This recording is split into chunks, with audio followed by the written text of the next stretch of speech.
G'day legends, I hope that you're having a fantastic start to the week and a great Tuesday. Now, we have a fair bit to go over today. We're going to talk about drones, we're going to talk about the Pentagon, the EU, Slovakia, the Black Sea Fleet, and of course, then we'll have a look at the maps. Now, where I want to start is with the use of drones. As we know, drones have revolutionized not only this war, it's revolutionized war forever. From now on, we will never see a major conflict, any conflict, without these drones. They're so cheap that basically anyone can get hold of them. Bloody, I own a drone. Anyone can get hold of them. They already are a massive issue, and they're going to become more and more of an issue as the drones advance.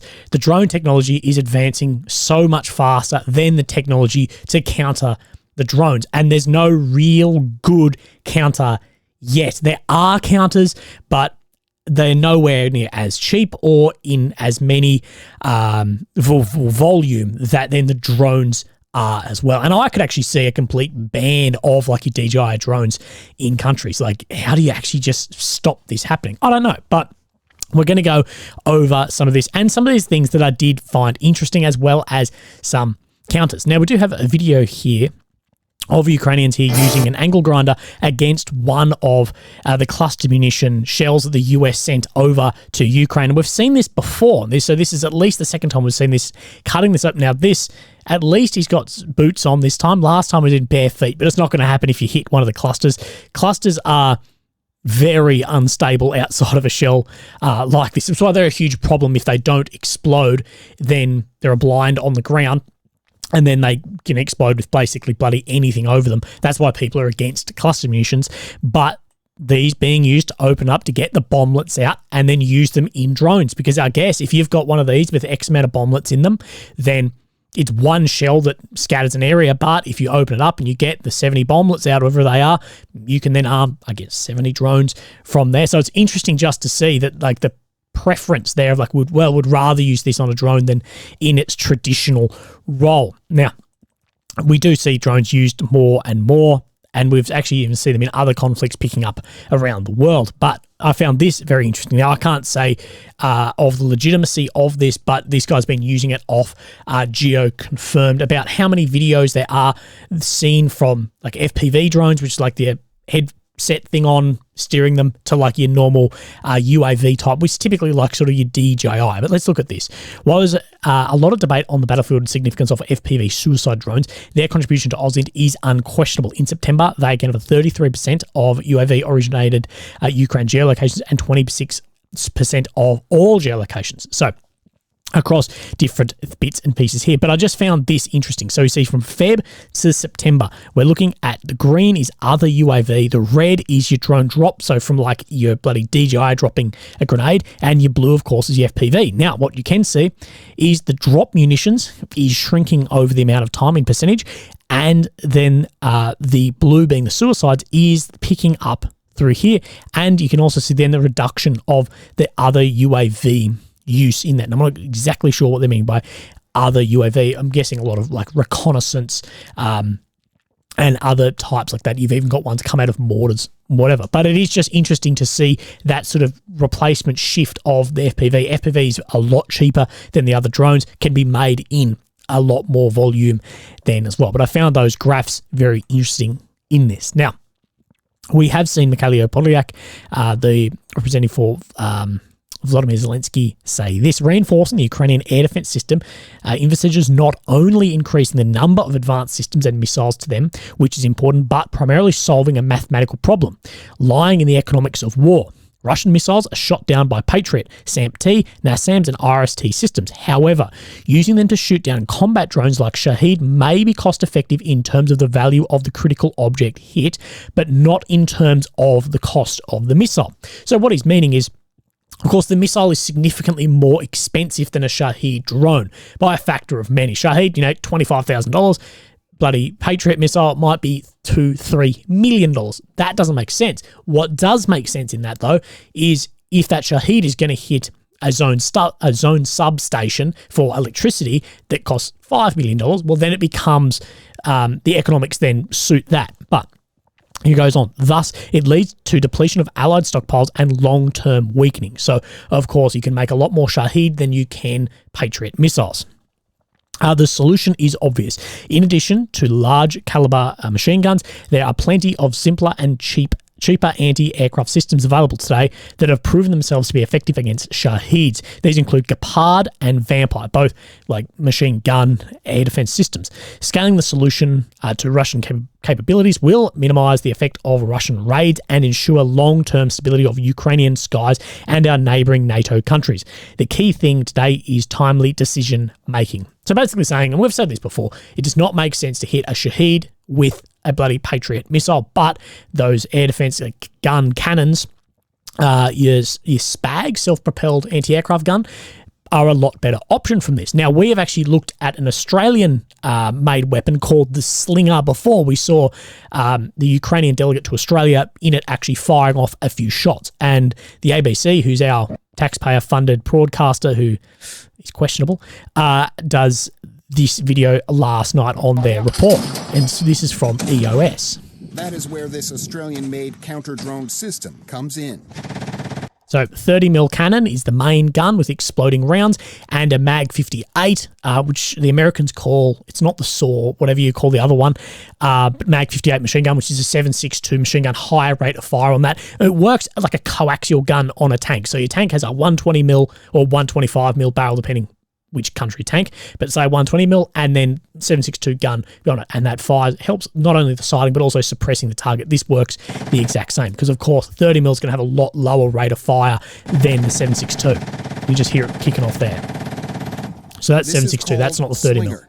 It's designed to track and shoot down. So PWS system, this PWS system is already in use, in a lot of use with the Ukrainian elements on the Bushmaster vehicles that Australia gave Ukraine, so this isn't going to be any new control. A fraction of the cost of and just on the back of a flatbed truck and here. It's deployable on a wide range of platforms from. So it talks about that it can go on the back of a truck, whatever, from there. So, and this is the Ukrainian delegate to Australia in there as well. We watched that video a while back, but I have heard some concern, I can't say from who, about the Slinger system, that they were having problems with the 30mm actually detonating and taking out the drone as well in that, because in that footage, they only show it being taken out by the 7.62. But I'm not sure. I'm not trying to say anything. It's just what I was told. But we have then this PDF file of the Slinger here as well. So lightweight 30mm proximity sensing ammunition, poof, and then takes it out. Then it's 400 kilograms, which is a lot to put in the back of a flatbed, but your big American sort of flatbeds will be fine. And it's saying here, the system is capable of tracking and engaging moving drones beyond 800 meters with unique ammunition, making it suitable for built-up environments. What we haven't seen in that footage is it being used against like an FPV-style drone moving very, very... They move like well over a bloody 100 k's an hour. It's like 100 miles an hour.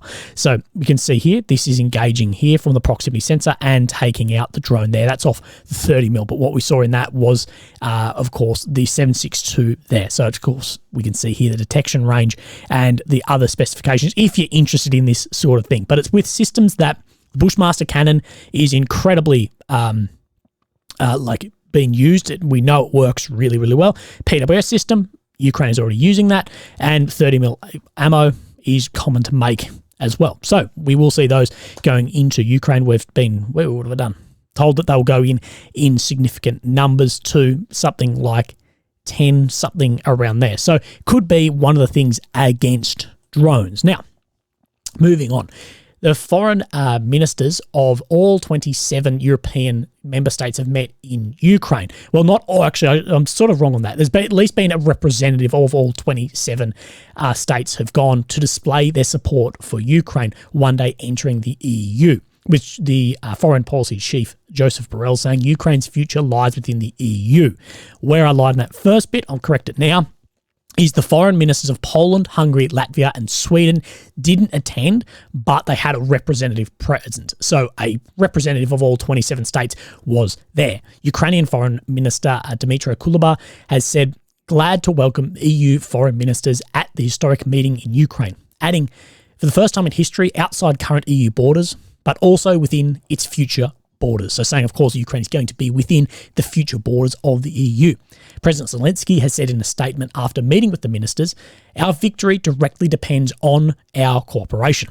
the more strong and principled steps we take together, the sooner this war will end. So once again, pushing that as long as they've got cooperation, Ukraine can win, and it really is reliant on that. Not only EU, but of course it's reliant more so on America and NATO. We're going to talk about that in a sec. So in November, the European Union will publish its first formal report on the progress that Ukraine has made so far for the required reforms to actually enter the EU. Now, this included strengthening the independence of the judiciary system, media, and a new word which was written down is the de-oligarchization, so getting rid of oligarchs, and greater recognition of minority nationalities. And then in December, the bloc is expected to decide whether it's going to allow Ukraine to open up negotiations with the European Union. Then the next step in the process, and one which would require then the unanimous backing of all 27 member states. So unanimously, all 27 states need to then back Ukraine, which we're going to talk about could be an issue with some of the new political stuff that's gone on. Now, Zelensky has said there was no reason to delay. Ukraine is ready for the membership negotiation to start, and we hope that they start this year. The political decision is needed from Europe. This integration step would help show that Europe would never become weaker. Now, personally, I think, like NATO membership, that this will not take place until after the war. And if it was going to take place during the war, it would have already happened. And the thing is, we don't know yet where this war is going to end. And it will still be difficult for Ukraine to meet all those requirements of EU and NATO as well. The thing is, though, like I said, we don't know exactly where the war's going to end, and we don't know how bad things are going to get over the next coming years. We're being war in 2025, 2026. They're the figures being thrown around by the West and the Kremlin. We don't know where that is going to go, what the situation in other EU countries, NATO countries, as well as Ukraine is actually going to be in a number of years. We know there's more problems now than ever. But there's also been a lot of speculation that EU countries have some doubt just due to the cost of letting Ukraine into the EU, that it's being said that Ukraine has a smaller economy and it's shrunk significantly from the war, and there was concern over the cost of rebuilding Ukraine, demining the road network, all of this to come if they were absorbed then into EU. But I do think we will see both Ukraine both in NATO and the European Union really very soon, as whenever the war ends. So whenever the war ends, very soon after that, we'll see that go through. But we are seeing more vocal sort of anti-Ukrainian messaging pop up as well by Slovakia, who is both an EU and a NATO member as well. Remember that Ukraine would need the unanimous backing of all 27 states in the EU as well. So Slovakia has a new prime minister. Well, so far, here we go. A populist prime minister. This was from NBC, I should say. Populist prime minister and his leftist party won parliamentary elections in Slovakia, staging a political comeback after campaigning on a pro-Russian and anti-American message, according to almost complete results. We'll go over why it's almost complete. Direction led by 22.9%. The Slovak statistics of it said on early Sunday, after completing the count of 99.98% of the votes from some 6,000 polling stations. Well, I said not he is the Prime Minister, but we're just getting there of the way this works.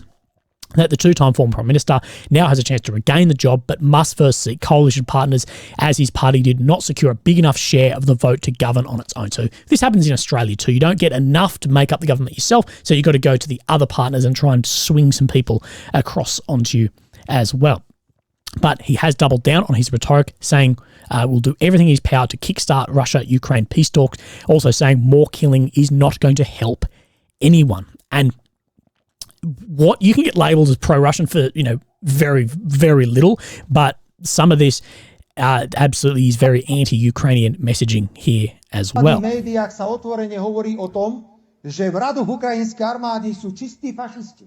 Zoberte si pluk z Azova, ktorý je preukázateľne fašistický pluk.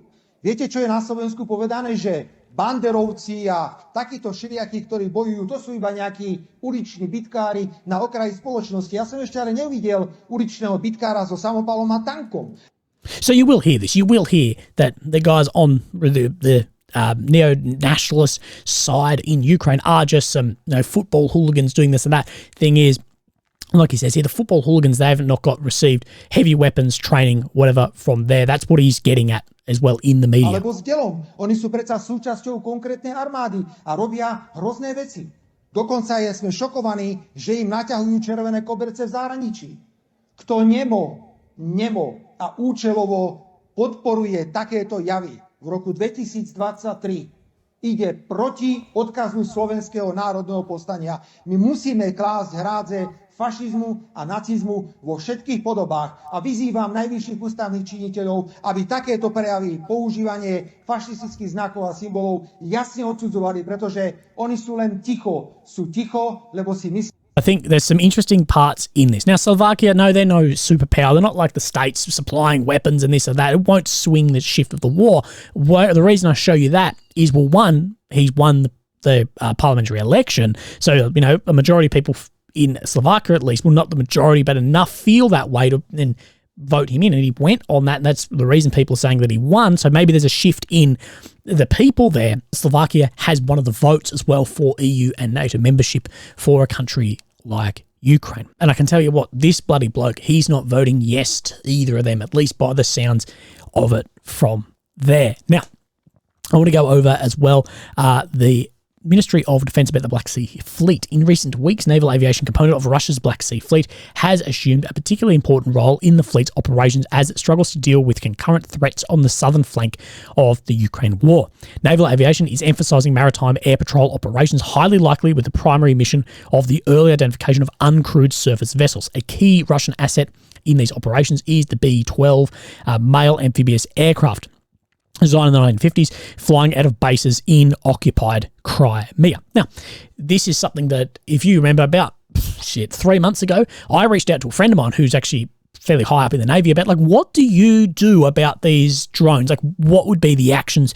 And it was basically the best way is to not try and hit them from the ship. If they're within range of the ship, big problem. You never know, one could get through. Really, you need to get them from a chopper, identify them, target, and hit it if you can from external to the ship before it's within targeting of the ship. So it looks like Russia is doing something like that. So we have seen Ukraine have a lot of success from these drones against these ships as well. Now, the Su-24 Fencer and Flanker variant combat jets conduct maritime strike operations, including at least one recent airstrike on the strategically located Snake Island, with more fleet activities likely relocating to Novo-This in the face of threats to Sevastopol. Russia is attempting to use naval air power to project more force over the northwestern Black Sea. So we do know that Russia has the most amount of force in the Black Sea, but it has been not leveled, but Ukraine has definitely picked up a lot with the use of those drones and then the Scalp Storm Shadow missiles going into Crimea. So we may see some of that, like they're saying, moved out of there. But there's still a lot of strikes going on from glide bombs in areas from taking off planes in and around there too. Now, AP has reported there is some concerns about funds in the Pentagon for Ukraine. Now, America and their shutdown, everything going on, I'm not going to speak too much on it because I honestly just don't know enough about how American politics works to actually how that is working in effect from there. But we'll just go over this AP article that actually came to my attention from the Kyiv Independent. So Washington, the Pentagon is warning Congress that it is running low on money to replace weapons the US has sent to Ukraine and is already forced to slow down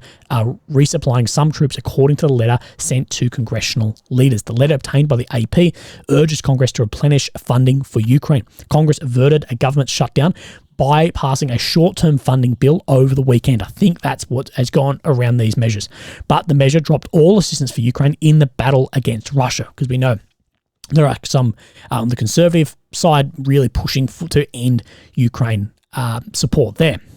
Pentagon Comptroller Michael McCord told House and Senate leaders there is $1.6 billion left of the $25.9 billion Congress provided to replenish US military stocks that have been flowing to Ukraine. The weapons include millions of rounds of artillery, rockets, and missiles, critical to the counteroffensive. As we know, if American support were to stop, even if all the other support from the EU, from Australia, whatever's going on, Ukraine's in real. Just started raining. Ukraine's in real trouble. The US is just a fucking behemoth in military spending, weapons, bloody everything. In addition, the US has about $5.4 billion left to provide weapons and equipment from its stockpiles. The US would have already run out of that funding if the Pentagon hadn't realized earlier this year that it overvalued the equipment and had already sent, freeing up to $6.2 billion.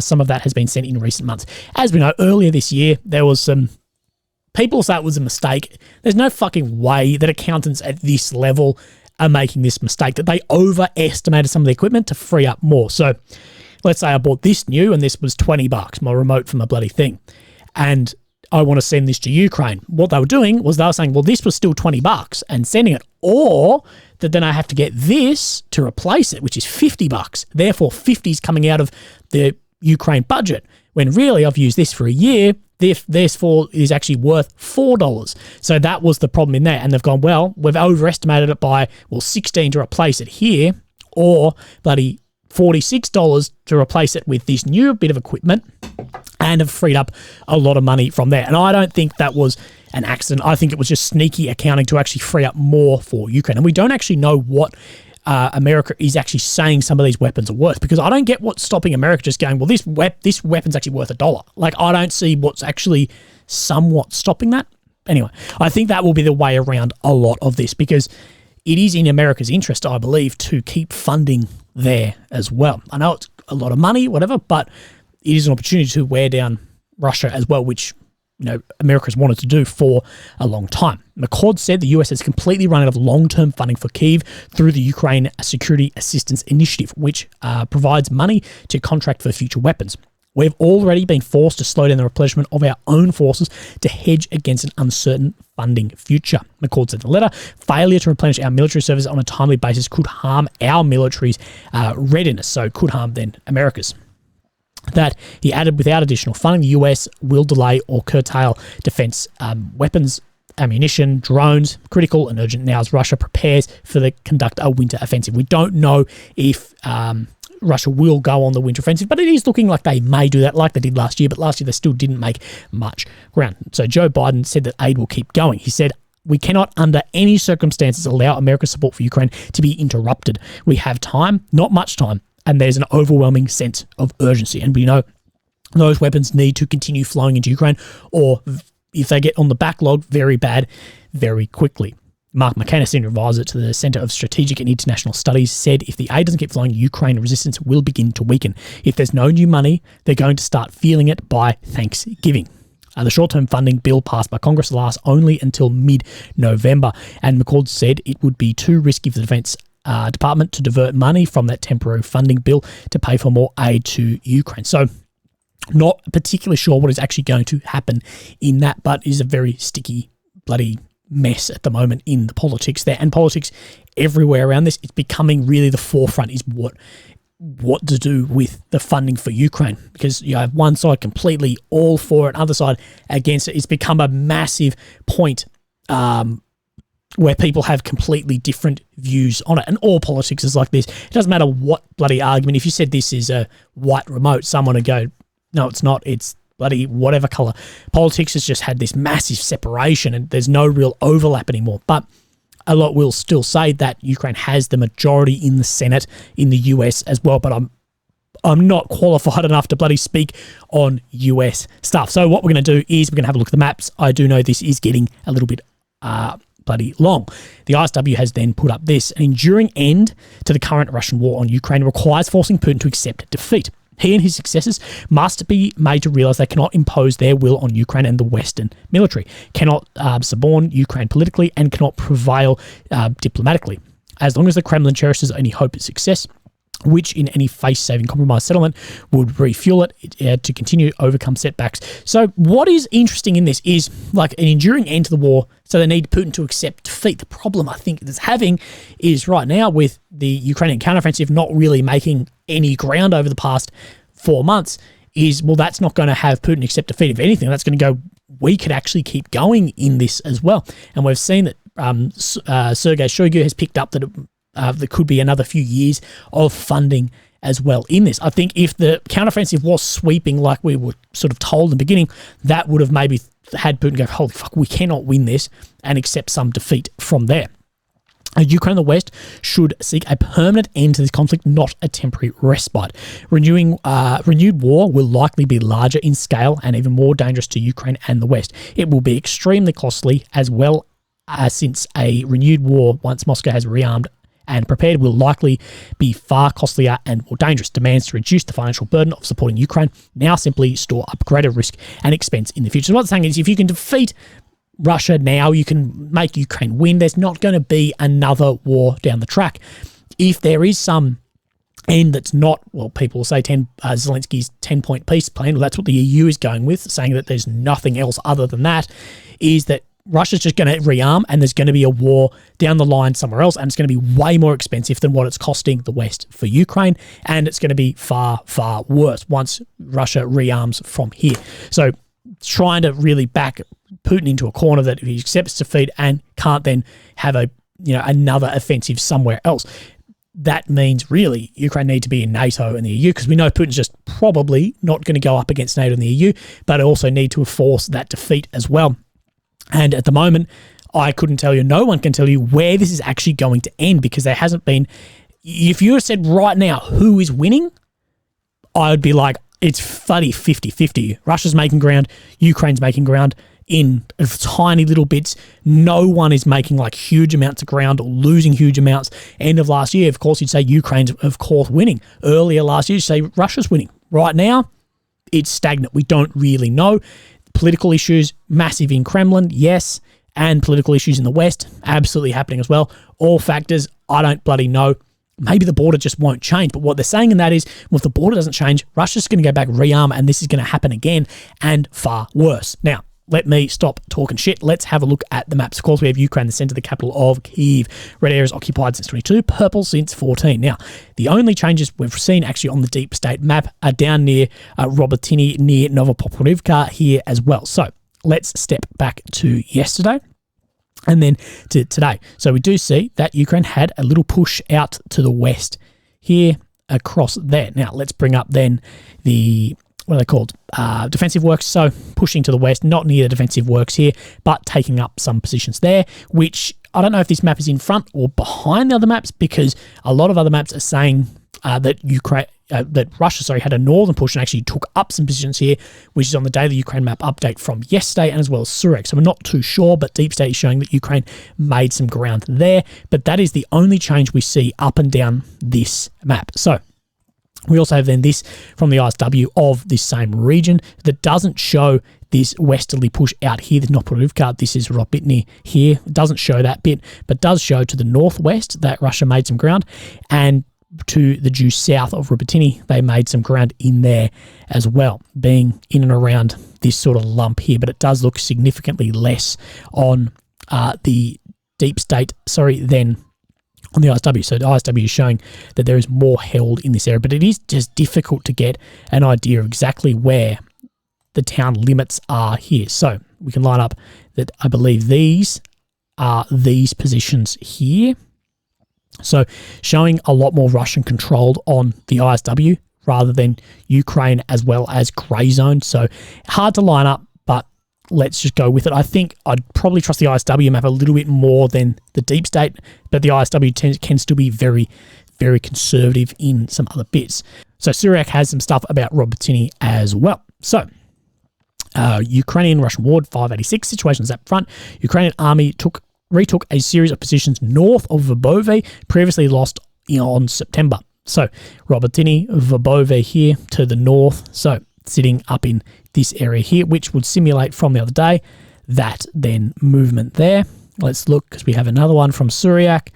This is what I'm talking about. Situations up front. During the last hours, the Russian army managed to recapture some positions north of Mokrivka here. So this bit here, this is what the Daily Ukraine Map update also shows. And I think it somewhat lines up almost closer with then the ISW in this area here. So we're not exactly 1,000% sure what has actually happened there. So, and we're just going to move to further east. Now we have this front, which has really just been stagnant now for, well, the green means older than 2 weeks. So well more than 2 weeks. We haven't seen any change in here as well, except Russia did get some back near Novodonetsky here. But this Uruzani front, we do have an update from Surak in here, if it will open.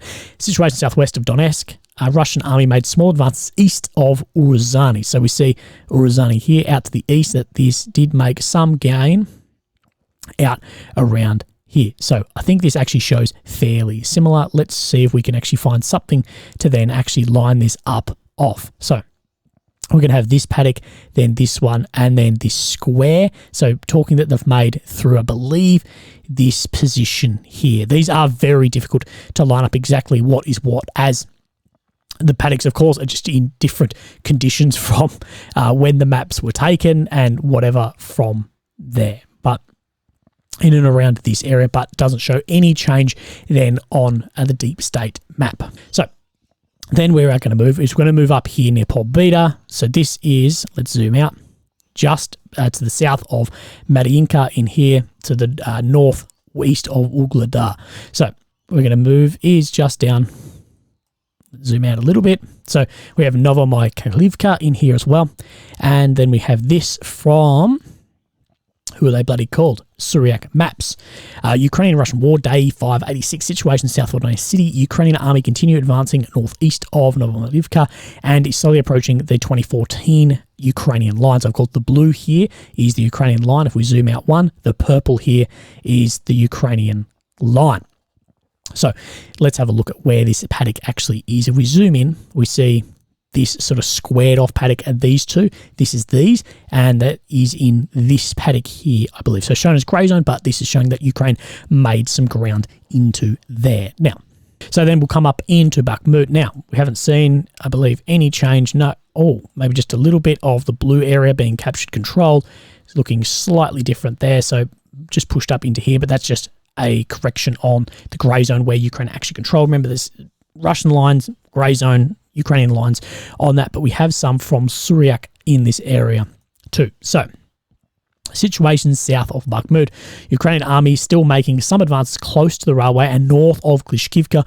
All attacks around Andrivka were repelled by the Russian army. We know there's a hell of a lot of fighting on here. So we're going to look, this is the railway, sort of loops back, and it's just on this loop back near Klishkivka. So that the Ukrainian army made some, get rid of that, made some gain just in this area. So just here somewhere, Ukraine did make some gain in Klishkivka, but a hell of a lot of fighting. The rest of the map doesn't show any other changes in there, and I've gone over almost everything. I missed out on one in Bakhmut.